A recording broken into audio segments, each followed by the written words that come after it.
கண்ணதெல்லாம் பகலிலே புரிவேன், நீ சொல்லாததும் இரவிலே புரிவேன்.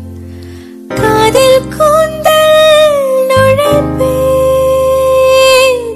உந்தன் சட்டை நானும் போட்டு அலைவேன். நீ குளிக்கையில் நானும் கொஞ்சம் நனைவேன். உப்பு மூட்டை சுமப்பேன், உன்னை எள்ளி எடுத்து உள்ளங்கையில் மடித்து கைக்குட்டையில் ஒளித்து கொள்வேன். வெளிவரும்போது விடுதலை